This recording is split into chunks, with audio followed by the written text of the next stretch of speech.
Jajaran Kepolisian Resor Garut, Jawa Barat menangkap 3 tersangka yang terlibat dalam tindak pidana perdagangan orang atau TPPO. Mereka sebelumnya telah menyalurkan 300 anak buah kapal yang akan ditempatkan di kapal pencari ikan di luar negeri yang beroperasi sejak tahun 2017 lalu. Inilah 3 tersangka yang terlibat dalam tindak pidana perdagangan orang yang berkantor di kawasan Kecamatan Tarogong Kaler, Garut. Selain mengamankan 3 tersangka, polisi pun mengamankan sejumlah barang bukti berupa 2 unit CPU yang digunakan untuk menunjang pekerjaan di kantor penyalur tenaga kerja, serta berbagai kelengkapan administrasi seperti paspor dan dokumen lainnya. Kantor penyalur tenaga kerja ini pun tak memiliki izin resmi dan saat dilakukan penggerebekan oleh petugas, terdapat 10 orang calon tenaga kerja, anak buah kapal dan berbagai daerah di tanah air yang siap untuk diberangkatkan dan telah menginap hingga 7 hari lamanya. Kami dari Satreskrim Polres Garut dan Satintel Polres Garut telah berhasil mengungkap tindak pidana perdagangan orang dengan modus pengiriman anak buah kapal. Ini yang merupakan salah satu menjadi atensi Bapak Presiden Republik Indonesia melalui Bapak Kapolri dan dilakukan Bapak Kapolda dan Bapak Kapolres Garut. Kita telah berhasil mengungkap sebuah tindak pidana perdagangan orang dengan modus ABK. Sebanyak 10 orang yang akan siap diberangkatkan oleh PT Raya Mulia Bahari.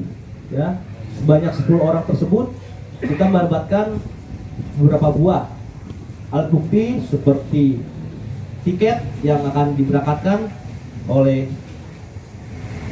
saudara R, kemudian BST yang sudah terbit, kemudian paspor.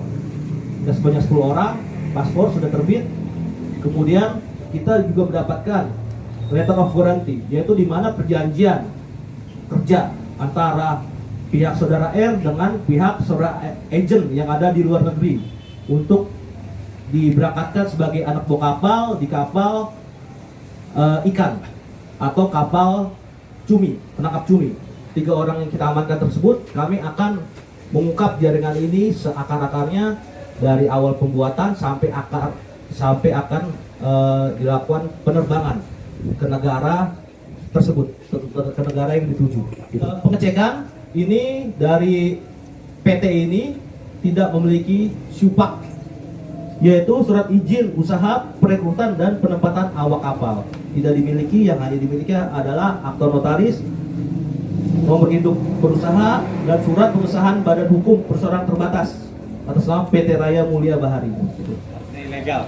Artinya dapat diduga ini adalah ilegal yang unprocedural.